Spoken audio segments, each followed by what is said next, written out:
for Chesterfield. Chesterfield, the only cigarette in America to give you premium quality in both regular and king size, brings you Dragnet.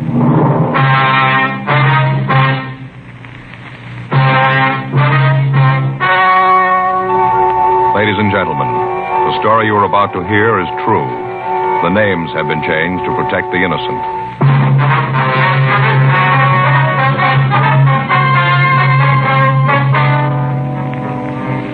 You're a detective sergeant. You're assigned to narcotics detail. A steady flow of heroin has been making its way into your city.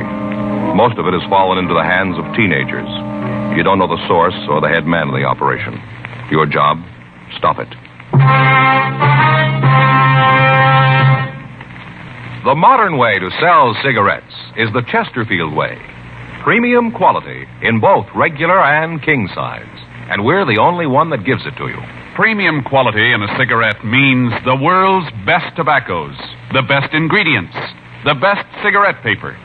Only Chesterfield gives you this premium quality in both popular sizes. King-size Chesterfield contains tobaccos of better quality and higher price than any other king-size cigarette. Well, that's certainly important to every king-size smoker. Of course, it's the same fine tobacco as in regular Chesterfield. There is absolutely no difference, except that king-size Chesterfield gives you more than a fifth longer smoke. Yes, the modern way to sell cigarettes is the Chesterfield way.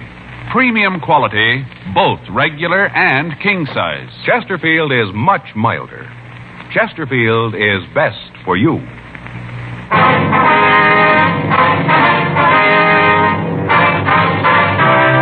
Dragnet, the documented drama of an actual crime. For the next 30 minutes, in cooperation with the Los Angeles Police Department, you will travel step by step on the side of the law through an actual case transcribed from official police files. From beginning to end, from crime to punishment, Dragnet is the story of your police force in action. It was Tuesday, April 6th. It was warm in Los Angeles. We were working the day watch out of narcotics detail. My partner's Frank Smith. The boss is Captain Kearney. My name's Friday. I'd just gotten off work, and I'd gotten a call from a friend who wanted to see me. It was 5:46 p.m. when I got to my apartment house. Apartment 12. Hi, Joe. Oh, Ed. Just getting ready to go in. Come on in. Caught you. Go ahead. Thanks. Sit down. You got a date or something? No, it's all right. I just thought I'd get something to eat and then maybe take in the show. What'd you want to see me about? It's about Gary, Joe. Your boy? Yeah, I don't know quite how to say it. Yeah, well, you sounded pretty upset on the phone, Ed. I was, Joe. I still am. I don't know what I'm going to do. Well, come on. What's it all about? It was all I could do to keep my hands off of him. I never felt like that with anybody before, but I did with Gary. I wanted to strangle him. All right, now what's he done, Ed? He's a dope addict, Joe. Well, that's a pretty serious thing to say, Ed. Are you sure about that? I am now. First, I couldn't believe it, but tonight Helen and I went through his room. We found this. Here. Uh-huh. Open it. See? Yeah. Looks like a layout. I couldn't find any drugs in it. I know that he's using them, though. Spoon, eyedropper, needle. Yeah, everything's here. Where'd you find this, Ed? In his room. Had it hidden up on the shelf in his closet. I found it tonight. I didn't know what to do, Joe. Helen's been crying all day. She's almost out of her mind. You were the only one I could think of coming to. Who do you talk to when you find out your son's an addict? Well, now, Ed, are you sure this is his in the first place, that he's been using it? Yeah, I'm sure. I never would have believed it. Not Gary. There's no reason for it. We'd given the kid everything he wanted. There's nothing he didn't have. At home, Helen and I have always tried to understand his problems. Always looked at them like they were important. Everything. We gave him everything. Now this. I don't know what to do, Joe. I got no place to turn. There's nothing I can do. Maybe you can figure a way. Maybe you can't. I don't much care anymore. I just know that I can't see him again. Not for a while. I'm afraid, Joe. I'm real afraid. All right, now, let's take it easy, Ed. We'll work this out some way. You don't know what it's like, Joe. You can't. To feel like this and to know you'll do it. What? I see him again, Joe. I'm going to kill him. I'd known Ed Field for the past 7 years. I'd met him when we were conducting an investigation while I was assigned to Bunko Division. His testimony had been instrumental in breaking up a gang of shoplifters. Since then, we'd become very good friends. He lived just down the street from my apartment, and on occasion we got together for an evening. I knew his wife, and I'd met his 18-year-old son, Gary. The boy was a senior in high school, and as Ed had told me many times, his grades were well above average. The Field family was moderately well-to-do. Their home wasn't luxurious, but it was good-sized. To look at the boy, there was nothing that would cause anybody to think that he might be a user. 6:12 p.m. Field and I arrived at his home. Helen Field was waiting for us. She was a nice-looking woman in her early 40s. She led us in the house and showed us to the living room. It was obvious that she'd been crying. I don't know how to thank you for coming over, Joe. I guess Ed told you what it's all about. Yes, Helen, he did. Gary home yet? No, I haven't heard a word from him since he left. I didn't tell Joe what happened this afternoon. Thought it'd be better if he got it from you. Oh, all right. You want to sit down, Joe? Sure. I'll tell you. Thank you. Well, Gary came home this afternoon about 2:30. Mm-hmm. Walked into the house and went right to his room. He didn't say a thing to me. First, I thought that maybe he might be sick. I went to the room and he'd locked the door. I knocked. Asked him if he was all right. Yeah. He called through the door that he was okay and for me to leave him alone. I asked him if there was anything I could do. You know, if he was sick, he might need something. I understand. What did he say? Told me to get away. To leave him alone and get off his back. Those were his exact words. Leave him alone and get off his back. Mm-hmm. About 20 minutes later, he unlocked the door and came out. He seemed to feel fine. He came over and kissed me and said he was sorry about what he'd said. Said that he hadn't been feeling well and that he'd said those things without meaning them. I told him that he ought to wait until I could take his temperature. He said there was nothing wrong for me to get out of his way, that he had some business to take care of and be home for dinner. I tried to stop him from leaving, and he pushed me aside. He knocked me down. Get my hands on him, I'll teach him. He stood there for a minute, and I thought he was going to cry. But he just turned around and walked out. Well, you any idea where he might have gone? What this business was that he was going to take care of? No, not the slightest idea. You can see what we're up against, Joe. I'm afraid to even see the boy. Yeah. When did you first figure that he might be using narcotics? When I came home, Helen told me what had happened. I thought about what would make the kid do a thing like this. The more I thought about it, the more there had to be only one reason.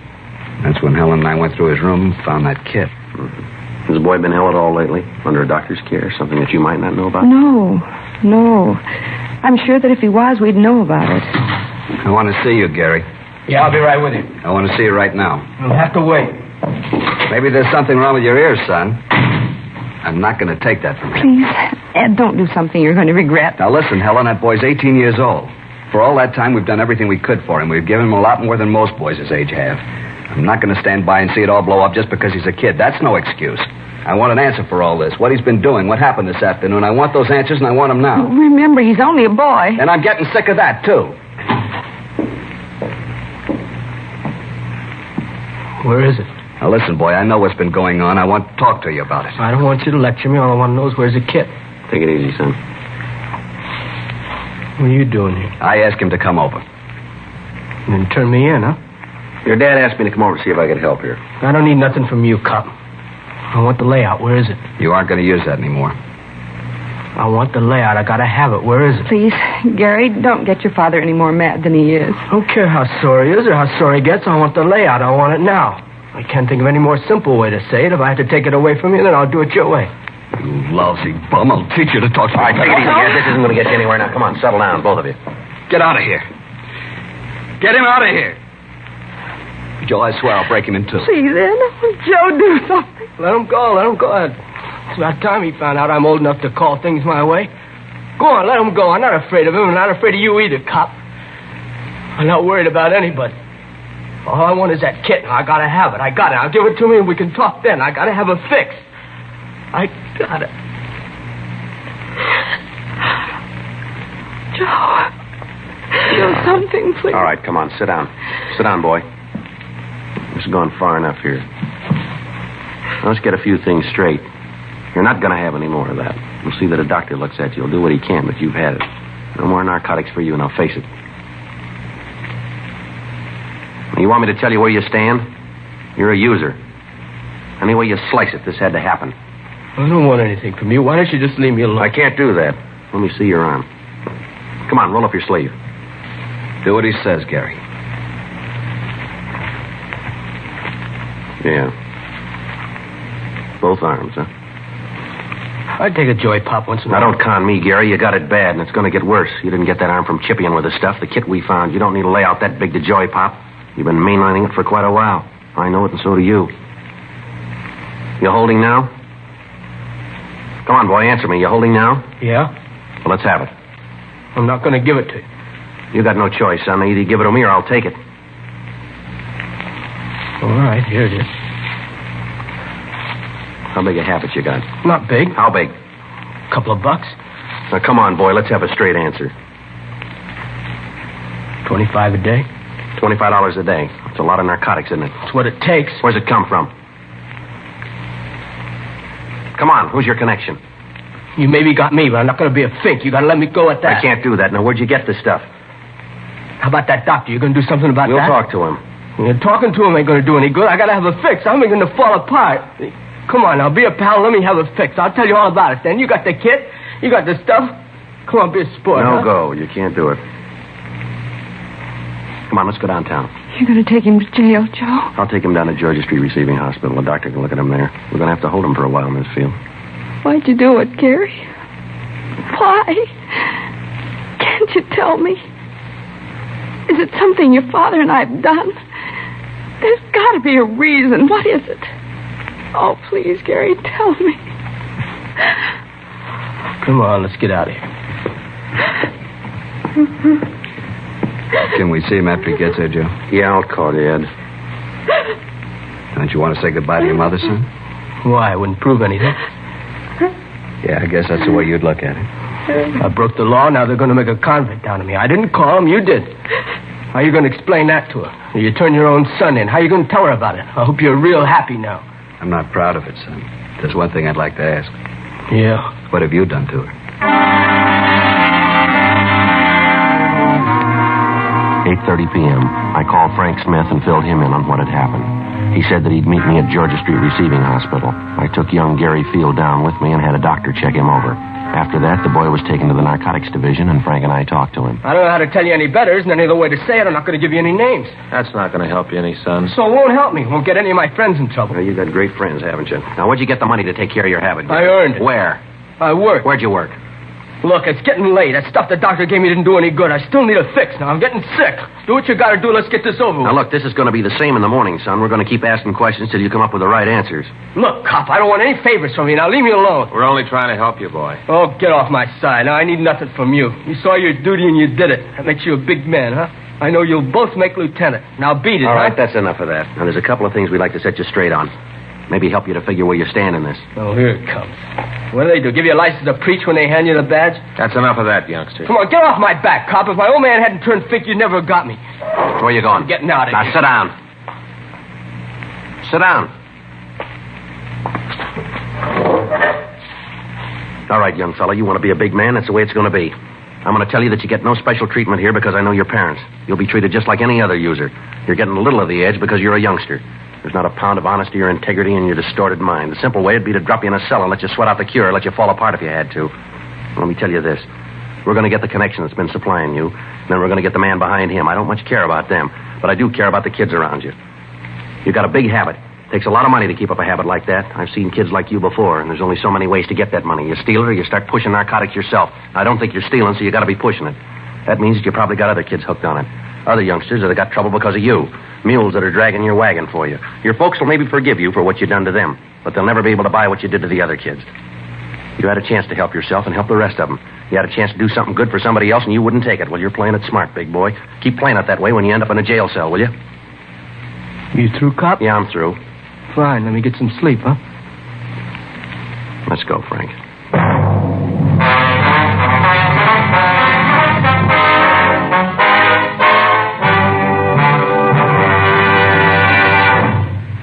You are listening to Dragnet, the authentic story of your police force in action. Friends, you'll remember some months ago we read you our first report. the 6 months report on the effects of smoking. Then more recently, we read you the 8 months report. Now, here is the latest one. The full 10 months report confirms again. The group examined showed no adverse effects on the nose, throat, and sinuses from smoking Chesterfields. This from a medical specialist who is making regular bi-monthly examinations of a group of people from various walks of life. 45% of them have smoked Chesterfield for an average of over 10 years. After 10 full months, the specialist reports he observed no adverse effects on the nose, throat, and sinuses of the group from smoking Chesterfield. That's the report. Buy much milder Chesterfield, regular or king size. The cigarette that's best for you.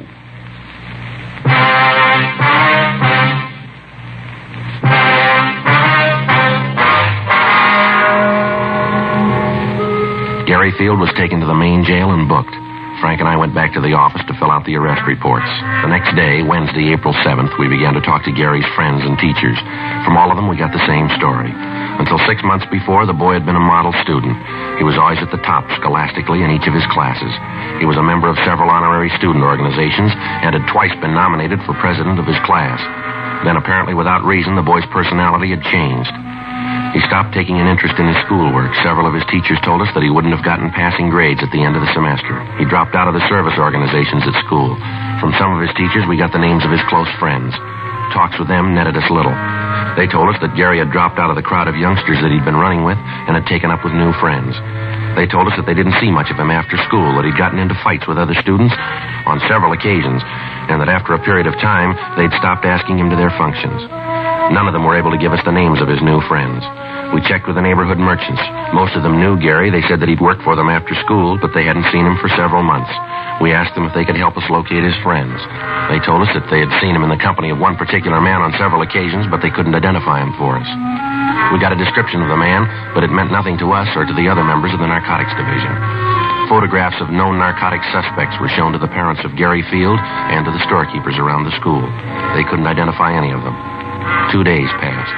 Friday, April 8th. We got a call from the field boy. Frank and I went over to see him. What'd you want to see us about, Gary? I wanted to tell you that I've had it. What's that mean? I don't want to tell you about it. What's the matter? You been sick? A little. That's not why I called you, though. They treated me all right here, but I got to thinking. All right, go ahead. I used to read in the papers where the kids would turn themselves in or get caught and cop out. All about how they realized what they'd done. Always seemed like a lot of phony sob sister stuff. Oh, I know different now. I know what I've done. I know I got to stand for it. I'm not asking any favors because I know that I've done nothing to call for. I'm not trying to be a hero or a martyr. I just want to help get this thing cleaned up. One thing I'd like to know, Gary. What's that? What made you get started on this stuff? You seem like a kid that has everything you want. You don't look like a kid who'd fall for it. Who knows? I'd give you 1,000 reasons. They still wouldn't add. I guess I just wanted to be top man all the way around. How'd you get on it? Started lushing it up, then the tea, then the heroin. That's the way it runs, isn't it? Most of the time. I didn't figure I'd ever be hooked. Thought it couldn't happen to me. How wrong you can be. How long you had the big habit? About 6 months. Chippied with it about the same time before then. Where'd you get the money? Guess we had to get to that, huh? That's right. Where'd you get it? Well, I got some kids pushing this stuff for me. Worked for a while. Wasn't enough. By that time, the kids were hooked themselves. I was the only connection they had. They had to do business with me or do without it. Yeah? I told them that if they couldn't pay me in cash, I'd take merchandise. They'd bring it. I'd sell it. That way we both came out all right. They got their H, I got mine. You mean you got them to steal, that it? Yeah, I guess so. I never asked where they got the stuff. I just took it and sold it. With that and the stuff they sold for me, I made out. These kids pushing H for you? No. Well, they're shoving tea. I sell it to them for 4 bits a stick. They get up to $1.50 for it. You know where they peddle it? No, I never asked. All I was interested in was if I got mine. All right, give us their names, will you? Guess that's the only way, huh? That's the only way. Okay, I'll give them to you. How about your connection? Who's he? Guy named Jack? Jack who? I don't know, honest. I really don't. Where'd you meet him? Drive-in downtown. Where? Drive-in at the corner of Reno and Vernon. How do you set up the meet? I just go in there between 10 and midnight, park the car and order coffee. He comes over to the car. You mean that he's always there at that time, huh? Usually is. So your only source? Yeah. Anyone else pushing it around there? No, as far as I know, I think he's the only one in the operation. All right, you'd be willing to arrange a meet with him so we can pick him up? Yeah, I'll do it. All right, fine. Sure want to see the folks. I got so much to make up for. That's right, you have. Don't think I'll live long enough to do it all. 9:32 a.m. We got a description of the suspect known as Jack and also the names and addresses of the teenagers involved. Frank and I contacted the juvenile authorities and gave them the information. We went back to our office and had Gary Field check our files of known narcotic suspects. He was unable to give us an identification on Jack. 11:56 a.m. We took the boy to his home and talked with his parents. 12:30 p.m. Frank, Gary Field, and I drove to the corner of Vernon and Reno to check over the drive-in restaurant. It was set up in the usual way with a parking area around the main building for car service. In the rear of the lot was a building housing a cocktail bar, and there were parking spaces in front of that for the bar customers. As we drove past the place, Gary told us that he usually parked around the side of the main building and that this Jack came from the direction of the bar. He was unable to tell us whether the suspect drove a car or not. The plan was for Gary to introduce me as a narcotics buyer who was trying to get a local connection. It was agreed that because of the size of the buy I was to make, it would be necessary for me to deal with the head of the organization. 11:05 p.m. Gary and I got into my car and we drove to the drive-in. Frank followed us in a police unit. We arrived at the meet at 11:14 p.m. Frank stayed in the background and we waited. The suspect failed to make an appearance. The next night, the plan was repeated. Again, nothing. Sunday, April 10th, 10:05 p.m. We arrived at the drive-in. We waited. 11:05 p.m., 11:15, 11:30. No sign of the suspect. Midnight, 12:04 p.m. Looks like he isn't going to be here. Thought you said he usually showed up, didn't you? I don't know what happened. He was always here before. You sure you got the right drive-in? Look, Mr. Friday, I know what you're thinking, but I'm telling the truth. Yeah, you know all this is kind of tough to buy, don't you? 3 nights and he isn't here? I don't understand. He was always here before. Wait a minute. Yeah? Hold it. Yeah, that's him, coming over from the bar. All right, which one? There's a couple of people coming out there. The big one. See in the gray suit, the hat? Yeah. You sure that's this Jack? Positive, Mr. Friday. All right, now you look. You know what you're going to do. Don't let on that anything's wrong here. Remember that nothing's going to happen to you. I'll remember. All right, now hold on. He's coming over. Hi, kid. Hi, Jack. Been looking for you. Where you been? All right. Who's a friend? Oh, yeah, I want to talk to you about him. Wants to do business with you. What are you talking about? What business? Look, Jack, he's all right. I know it. You think I'd have brought him here if I didn't know it? Oh, he's all right. He's a friend of yours. You know the bit, any friend of yours. I don't know what to talk about businesses. I don't know what you're doing here, but I'm here for a cup of coffee. Better let me talk to him alone.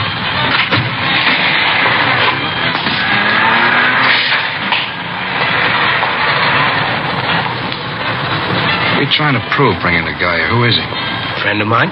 Told you once. I told you 1,000 times. Don't ever bring nobody with you. Haven't I told you, huh? Oh, yeah, but he's okay. He wants to make a buy, a big one. Crazy kid. You told him about it? Look, he's okay. I know it. Look, Jack, we both stand to do all right from this. I kind of figured if he bought from you, you might give me a little piece of it. You know, sort of to say thanks for the business. How long you known this guy? Long time. How long? A couple of years. How come I never seen him before? He doesn't hang around this part of town. Well, what's he doing here now? Like I said, trying to make a buy. Where'd you meet him? Before I met you, I used to buy stuff from him. He moved out of town, went up north, does business up there. Last couple of days, I couldn't get in touch with you. I ran into him. He fixed me up. And then he told me he wanted to buy. Right away, I thought of you. All right, I'll talk to him. But I ain't making no deal. You just talk to him. You'll find out everything's okay. All right. You let me do the talking.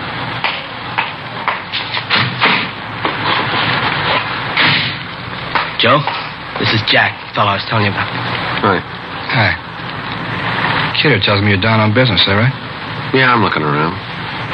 Nice place, L.A. A lot of business to do here. What line you? Whatever pays me. Where you from? Up north. Mm-hmm. How long you known Gary here? Now, you listen to me. I haven't got all night to stand around here and guzzle his stale coffee with you. The kid told you what I want. Now, it boils down to one simple question. You want to do business or don't you? You're going kind of fast, aren't you? I haven't got a lot of time. I don't like to deal that way. All right, kid, let's get out of here. Should have known better than to figure on dealing with a small-time operator. I told you that before. What do you mean by that? You read it any way you want. Well, let's go, son. See you around, mister. Hey, hold on. No need to get sore about it. Just have to be careful. You know how it is. Now, you listen. I was shoving horse when you were playing with marbles. I've outgrown the kid games. I thought I could make a buy. I see I was wrong. Maybe not. What? I said maybe we could do business. I gotta have it tonight. How much you need? I need an ounce. It's gotta be good. Mm-hmm. I haven't got that much with me. How much have you got? I only got 12 bindles with me. How much? You gotta understand, this is good stuff. How much? Now, look, this is better than you can find anyplace else. All right, let's quit playing, huh? What's the tab on it? $10 a bindle.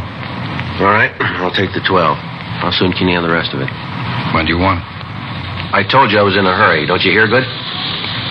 Yeah, maybe tomorrow night. All right, that'll have to do. If it's good quality, I may want some more. How much can you supply? How much do you need? Oh, I'll go maybe another ounce. Mm-hmm. You got the cash for this?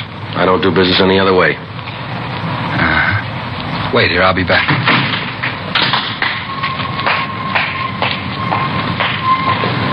It's all right, isn't it, Mr. Frank? Yeah, Gary, everything's fine. You see where he's going? No, it's too dark. Don't you worry about it. Frank will see where he goes. I'll be glad when this is over. Right, hold it.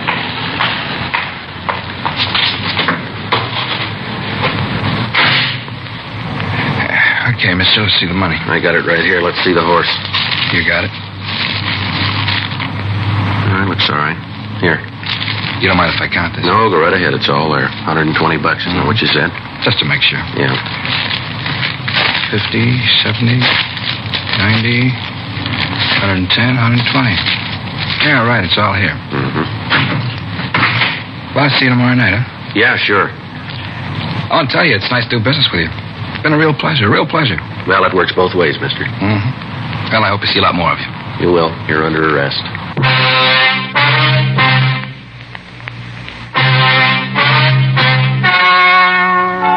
The story you have just heard was true. The names were changed to protect the innocent. On July 29th, trial was held in Department 89, Superior Court of the State of California, in and for the County of Los Angeles. In a moment, the results of that trial. Now, here is our star, Jack Webb. Thank you, George Fenneman. In 1952, American smokers bought more Chesterfields than ever before in the history of the industry. Today, sales continue to mount for two big reasons. Chesterfield is the first and only cigarette to give you premium quality in both regular and king size. Only Chesterfield gives you this scientific evidence on the effects of smoking.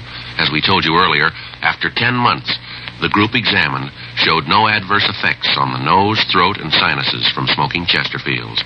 Change to Chesterfield yourself. Regular or king size, Chesterfield is much milder. Chesterfield is best for you.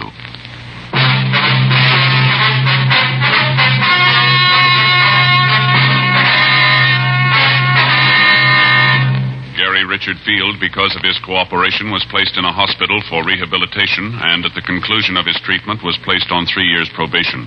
The other juveniles involved were handled through the juvenile court and received sentences comparable with his.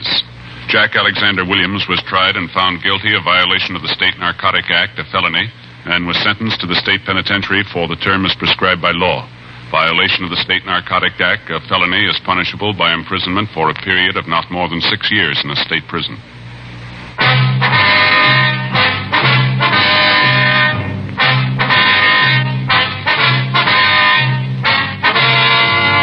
You have just heard Dragnet, a series of authentic cases from official files.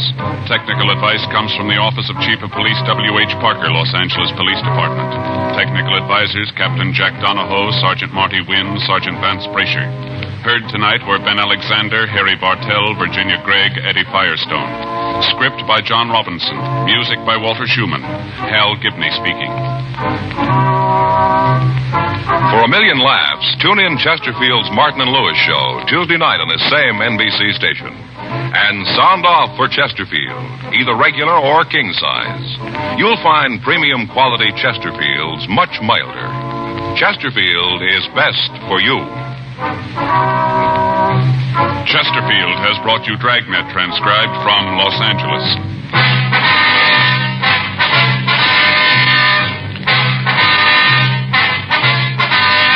Tonight, it's Adventure with Barry Craig, confidential investigator on NBC.